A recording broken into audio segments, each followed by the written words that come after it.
Señoras y señores, ¿cómo están? Bienvenidos a nuestro programa Desde la Fe a través de GEM, como todos los domingos. Espero que estén muy bien por la gracia de Dios. Y como todos los domingos, señor director, por favor, si me acompaña, vamos a comenzar con la reflexión del Evangelio del día. El Evangelio de hoy es el de San Juan, capítulo 16, versículos 12 al 15. En aquel tiempo dijo Jesús a sus discípulos: muchas cosas me quedan por decirles, pero no pueden cargar con ellas por ahora. Cuando venga Él, el Espíritu de la verdad, les guiará hasta la verdad plena. Palabra del Señor. Sin duda alguna, la presencia del Espíritu es la que plenifica nuestra vida, nuestra misión. No se olviden, el Evangelio del domingo pasado nos relataba de que los apóstoles estaban encerrados con miedo a los judíos. Sin embargo, cuando llega el Espíritu Santo, cuando el Señor infunde y sopla sobre ellos el Espíritu Santo, perdieron el temor y recuperaron la paz, la alegría y la fuerza.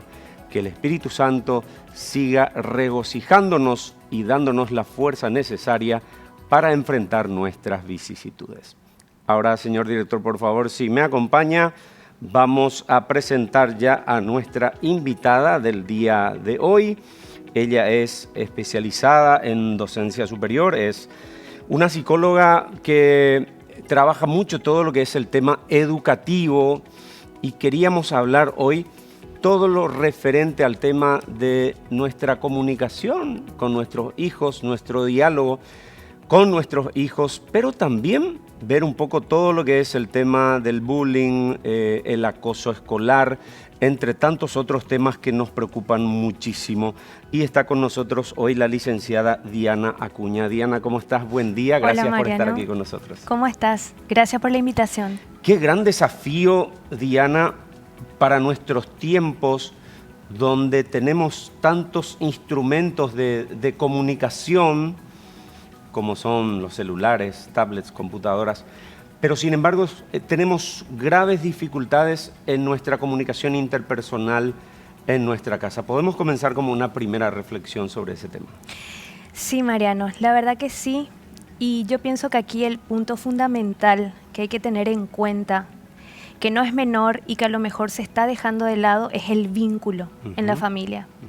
El vínculo, el diálogo, el dialogar con la verdad de frente, pero no en una mesa, no en algo armado, sino en la convivencia, en la rutina, en los espacios. ¿No? Sí, claro, en el día a día, ¿sí? Durante el juego. Es común hoy en el consultorio, llegan papis que de repente no saben cómo jugar, cómo hablarles, cómo darle una consigna de juego, y mucho menos cuando hay que hablar de estas cosas tan abstractas, ¿verdad? Que uno tiene que tener las herramientas, los recursos, o mínimamente por ensayo y error saber qué decir y qué no decir, o cómo llegar, ¿verdad?, a la edad de ellos. ¿Por qué crees, Diana, de que hay tanta dificultad de los padres para desarrollar ese vínculo con los chicos? ¿Cuál sería una barrera principal, digamos, si podemos definir? Y pienso que sería el factor tiempo. Me incluyo. Hoy en día no es fácil ser mamá ni papá, no viene con un manual de instrucciones, como suele decirse, pero estamos trabajando todo el día, llegamos, buscamos nuestro tiempo, estamos cansados y de repente delegamos esa función a cuidadores principales o a otros familiares que se encargan de la crianza de los chicos, sin darnos cuenta que nuestro papel es irreemplazable, o sea, es imprescindible. No se puede delegar la tarea o el rol de ser papás a otra persona. O sea, el niño, más allá de cómo esté constituida su familia, necesita un rol y una imagen materna bien consolidada y una imagen paterna bien consolidada, ¿verdad? Y el primer testimonio de vida nuestro como papás está con ellos. ¿Sí? Justamente la siguiente pregunta, Diana, es ¿cómo influimos, en qué medida influimos los padres en nuestros hijos desde el testimonio, desde la experiencia? Porque suelo escuchar frases como lo que los hijos de pequeños ven en la casa, el cómo el esposo trata a la esposa, el en qué ambiente vivimos, qué palabras usamos, todo lo absorben. En ese sentido podemos decir, afirmar de que la experiencia y el testimonio de los padres influye muchísimo en la vida de los niños. Por supuesto, por eso yo enfoqué desde el principio el tema del vínculo, ¿verdad? Porque no es solamente ser papá y tener mi rol como tal y mi figura como tal en una familia que esté bien constituida, sino cómo me empodero yo de ese rol, cómo consolido yo ese vínculo. Que si estoy todo el día trabajando, si tengo mi rutina y bueno, llego a casa a la noche, que ese tiempo en el que estoy con los chicos sea realmente de calidad y sea para ellos, ¿sí? Y también que eso se refleje en el trato o con mamá o en la familia misma, que se refleje en los valores, ¿sí? En el consultorio llegan chicos, yo trabajo con chicos con discapacidad que están muy sujetos muchas veces al bullying, ¿sí? Desde la inocencia o muchas veces con intencionalidad de los propios pares o de los chicos mayores, y muchas veces hay una impotencia a nivel familiar, ¿sí? De no saber cómo tratar, de no saber cómo trabajar, de no... Y justamente eso es lo que le digo a los papis, crear ese espacio, ¿verdad? De poner ejemplos vivenciales, de poner ejemplos a través de la experiencia en lo que se vive como familia y tratar de ser claros, los más claros posibles, ¿sí?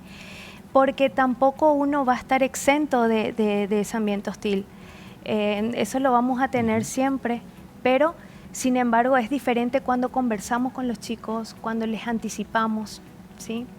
Y sobre todo cuando ellos también toman como reflejo la actitud de los papás de cómo afrontar este tipo de situaciones. ¿Sí? Diana, ¿qué herramientas podemos darle a los padres que nos están viendo y te dicen, sí, pero me cuesta mucho generar ese ambiente de diálogo, suponiendo que llegan a la casa a las 7, las 8 de la noche? ¿Qué le recomendamos? ¿Qué le sugerimos?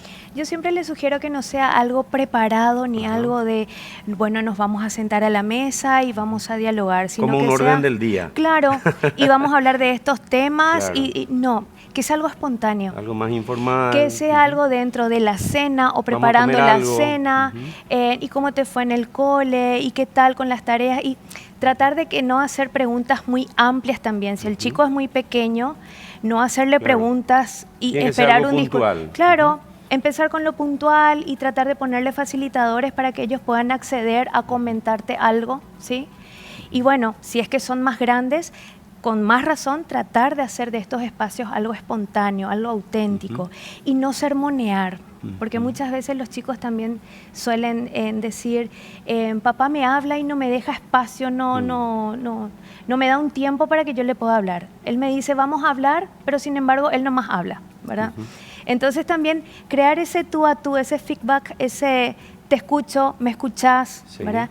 Y agarrar también la información y los datos que ellos propician, que ellos aportan y partir de ellos, porque eso es importante para que se sientan escuchados y se sientan aceptados. Acá me envían una pregunta con respecto a la tecnología, Diana. ¿Cómo hacer para que la tecnología forme parte de nuestra convivencia diaria, pero sin que sea una interferencia? Porque a veces los padres de hijos muy pequeños de 2, 3 años le dan el celular y ya está, como un modo de entretenimiento, digamos, ¿verdad? ¿Cómo hacemos con eso? Usar con filtro y con moderación y con explicación, de manera acompañada, ¿sí? Tampoco es quitarle la tecnología porque es crearle una burbuja totalmente ajena a lo que va a ser su día a día más adelante o lo que ya es su día a día. Pero sí acompañar lo que ve, cuidar la información que está recibiendo, si tiene las herramientas para gestionar esa información que le está llegando por medio de los youtubers, por medio de lo que hoy miran. Hoy prácticamente los chicos ya no miran canal de aire o canales como nosotros veíamos, programas de televisión. Ellos hoy, su Directamente día a día, plataformas youtuber, digitales, plataforma y juegos jueguitos. electrónicos. Y en los jueguitos también hay mucha violencia, hay mucho contenido de violencia simbólica que ellos lo utilizan como para ser violentos y no serlos porque es como jueguito, ¿verdad? Entonces tratar un poquitito de ponerle valor, de resignificar eso que viven con los juegos o con lo que ven, ¿sí? Probablemente eso, Diana, influye muchísimo también en la violencia que después vemos en los colegios, ¿verdad? Claro, hoy en día están los desafíos de TikTok, de los TikTokers que ponen retos y demás cosas, y bueno, eso consumen nuestros chicos, ¿verdad? Y sin filtro. O a lo mejor la única novedad o el único compartir que tiene es con su mismo par, que es más de lo mismo. Entonces, yo no diría que como papás tengamos que ser autoritarios o muy firmes o quitarles. Tampoco diría que tenemos que ser muy amigos de ellos, porque Claro. amigos tienen mucho. No Pero permitir la anarquía tampoco. claro, pero encontrar el equilibrio justo y sentirse cercano, que yo conozca la realidad de mi hijo, de lo que vive en la escuela, de lo que está sintiendo, de lo que está pasando, como para que el niño tenga la confianza de acudir a papá si algo pasa, acudir a mamá, que son sus primeros protectores, sus primeros referentes, para poder decirle, esto me ocurre, ¿qué hago? Sí. Estamos dialogando con Diana Acuña, ella es psicóloga, especialista en temas educativos. Nos comentaba también de que trabaja en todo lo que es también el tema de inclusión, Sí. que es algo maravilloso también. A la vuelta de la pausa queremos hablar con Diana ya precisamente acerca del tema de los abusos o chicos que son víctimas del bullying y que a veces no comparten con sus padres, no cuentan. Entonces, ¿qué síntomas nosotros como padres podemos identificar para detectar una situación, para que estemos atentos? Incluso a veces llegan a casos extremos de chicos que se suicidan y se les pregunta a los padres, ¿notaste que el chico estaba bajo un cuadro depresivo? No. Entonces, queremos abordar este tema a la vuelta de la pausa aquí en Desde la Fe a través de GEM. Ya regresamos.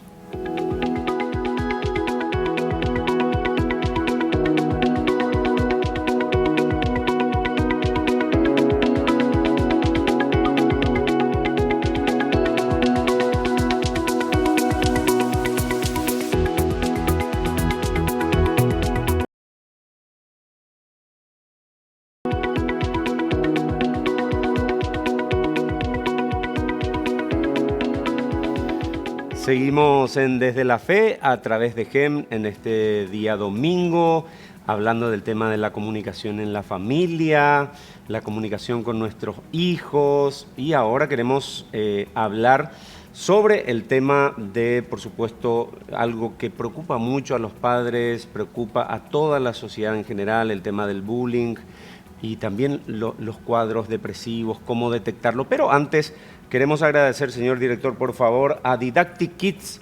Tenemos la mesa bien adornada y está con nosotros la licenciada Diana Acuña. Diana, cuando vemos así estos elementos, nos transporta directamente a cuando teníamos 3, 4 años.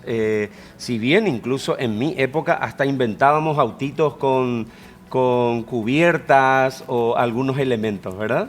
Claro, te transporta lo que es más bien secuencia, encastre, rompecabezas, lo didáctico, ¿verdad? Exacto. Sí. Y esto, Diana, ayuda muchísimo también en el desarrollo de la inteligencia de los chicos, ¿no? Pareciera ser así, digamos, bueno, un jueguito nada más, pero va más allá que Por ser solamente un supuesto, jueguito. Mariano, sobre todo recordar algo, que los chicos en una etapa inicial su aprendizaje pasa por estos recursos concretos, por lo que toca, para después poder transferir a planos de pensamiento.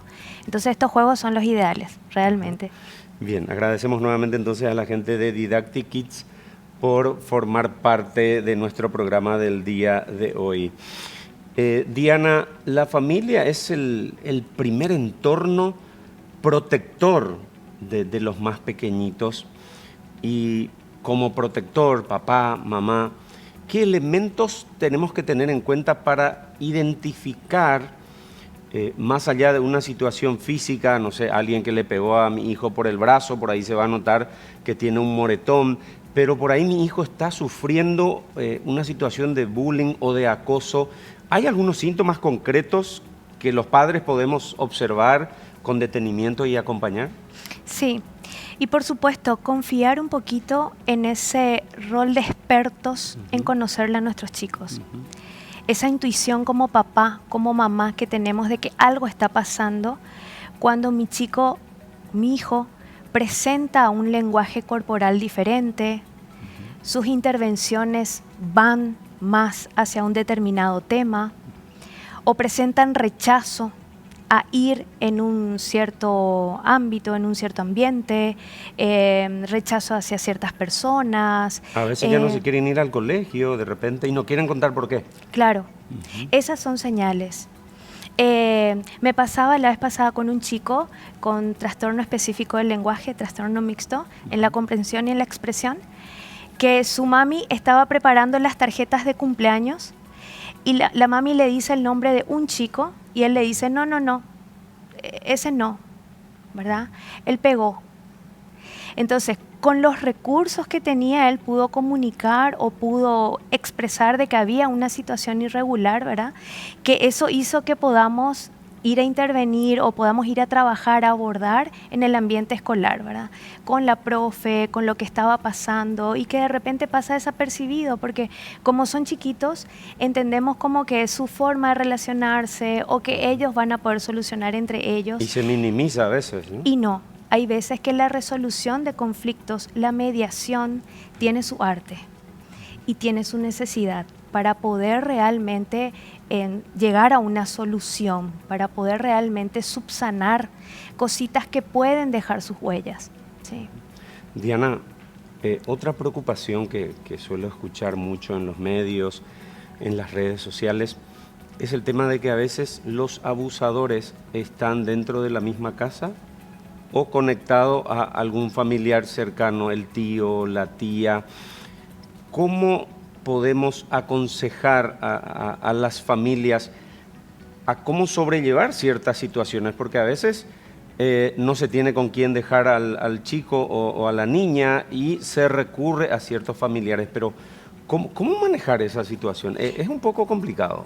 Y ahí también pasa, Mariano, creo yo, por lo que entendemos por violencia. ¿Sí? Muchas veces pensamos que violencia es solamente pegar, la violencia física, y no. Muchas veces la violencia puede ser psicológica en el trato, violencia verbal. Hay muchos tipos de violencia. Y cuando estamos acostumbrados a un ambiente así, nos desensibilizamos también, ¿sí? Entonces, por eso es tan importante que nosotros creemos esa situación de vínculo, de buen trato, de cómo deberían de ser realmente las cosas, para que el chico, cuando se le trate de una manera inadecuada, pueda levantar alarma o pueda sentirse confianza de acercarse a ese adulto en quien confía y poder decirle, papá, mamá o tía, tío, me está pasando algo. Me estoy sintiendo así, o de repente con ciertas maneras o formas de cómo ellos se comunican, como el caso anterior que comenté, puedan ellos transmitir, puedan comunicar de que algo no está bien, de que no se están sintiendo bien. Y cuando esto se da con algún familiar o como vos estás manifestando, comentando, Mariano, es más difícil. Porque están los vínculos con otro familiar y bueno, ahí se genera también una situación en donde la mediación es sumamente necesaria y a lo mejor donde hay que acudir a un profesional que pueda acompañar este tipo de casos que ocurren. Así mismo es. Ocurren. Diana, tocaste un tema súper interesante, el tema de la educación, el de formarle a los chicos. Y suele ser incluso temas de debate en el Parlamento y plantean algunos la educación sexual integral, pero en realidad quieren meter otras cuestiones por la ventana en el tema de la educación sexual integral. Sin duda es algo que tiene que dejar de ser tabú en la familia. Tenemos que hablar con nuestros hijos sobre el tema de la sexualidad y sobre todo en este punto el tema del abuso. Claro. Desde un primer momento yo mencioné el tema de ser claros, porque si nosotros no somos claros con ellos, la claridad, muy Usar entre las comillas, palabras adecuadas. claro, la claridad entre comillas le va a venir de un par, pero le va a venir desde lo que el par entiende, de lo que el compañero entiende, de lo que el amigo entiende. Capaz ¿verdad? contaminado. Claro, o quizás desde el conocimiento que tiene, ¿verdad? Desde la experiencia, desde la historia de vida del compañero, del amigo. Entonces, por eso es necesario que nosotros creemos estos espacios, que sean ricos realmente en vínculo, no en palabras, no en sermones, no en discursos, porque los chicos también son bien criteriosos y tienen juicio crítico cuando dicen, papá dice una cosa y hace otra cosa, ¿verdad? Mamá dice una cosa, pero después ellos mismos no se ponen de acuerdo. O sea, tratar de hablar desde la espontaneidad, desde la autenticidad, desde lo que ellos vivencian realmente como familia. Y los padres deberíamos definir también nuestra postura sobre el tema, por ¿no? supuesto, ¿verdad? Y ahí también es donde hay que atender un poquito qué valores tenemos en la familia, cuáles perseguimos, ser claros en la jerarquía de valores que tenemos, ¿sí? Y que hay valores que no se negocian, ¿verdad? Que hay valores que son así acá y son así allá también, ¿verdad? Sí, blanco o negro, no hay grises en algunos casos. Claro, en los valores, en la escala de valores. Diana, ¿desde qué edad es recomendable? Porque siempre te dicen algunos padres, sí, pero yo no sé cómo hablarle, desde qué edad hablar sobre el tema de la sexualidad y sobre todo el tema de prevención del abuso. No sé si a nivel de profesionales ustedes también seguramente tienen sus discusiones, ¿verdad? No, me hace acordar, yo fui psicóloga mucho tiempo en colegio, en un colegio, 10 años estuve en un colegio católico. Y bueno, siempre mi pelea ahí a los tumbos era que tenemos que empezar a hablar de lo amplio, de todo lo que implica la sexualidad, porque la sexualidad no es hablar de coito o hablar de esto precisamente. Se reduce generalmente a eso. Claro, sexualidad es hablar desde la higiene misma. Sexualidad es hablar de lo que veo, de lo que comparto, de lo que siento, y educar en el amor. Mis características. Educar en la sexualidad debería de empezar cuarto, quinto, sexto grado, porque en séptimo grado, cuando nosotros creemos que ellos están aptos para recibir información, muchas veces ya llegamos tarde.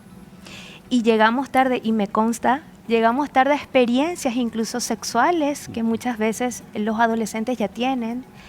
Y ahí ya podemos llegar a través de la luz de sus mismas experiencias. Pero si queremos ser preventivos, deberíamos empezar de los 10, los 11 años, donde ellos ya van experimentando sensaciones en su cuerpo que son normales y que muchas veces uno le carga mucha culpa. Pero tratar también de que sea, ¿sentís esto? Bueno, tranquilo, hacelo. No. Tratar de pasar por un filtro también, cómo lo vamos acompañando y dar esos consejos, ¿verdad? De manera bien equilibrada, no ser extremistas, porque acá los extremos tampoco son buenos, ¿sí? Que se sientan escuchados y que tengan con quién conversar. A mí me pasaba, y quiero traer esto, Mariano, porque creo que es me pasaba que tenía las charlas o los talleres sobre sexualidad y hablábamos en grupo, hacíamos los talleres, hacíamos las actividades. Terminaba este taller y había el profe, ¿puedo hablar contigo? Profe, ¿puedo conversar contigo a solas? Profe, ¿puedo? Y muchas veces eran porque no tenían confianza con alguna persona, algún familiar, alguien cercano en la casa, quien nada más los escuche para poder orientarles un poquito. No era tampoco una vivencia demasiado grande, pero para la edad de ellos, el sentirse así o el cargar con esa culpa desmesurada les hacía mal. Y necesitan ser escuchados y también información, claro, porque están con muchas dudas. Por supuesto, o la información la va a dar Internet sin filtro, o la va a dar el compañero a través de su experiencia, que puede ser precoz, que puede ser... Entonces, sí o sí necesitan el acompañamiento de un adulto. Diana Acuña, gracias por tu tiempo. Yo creo que no se agotó acá el tema, hay mucho de qué hablar todavía. Así es que seguramente te vamos a invitar en otra ocasión. Gracias. Dale, gracias a vos, Mariano, por propiciar estos espacios.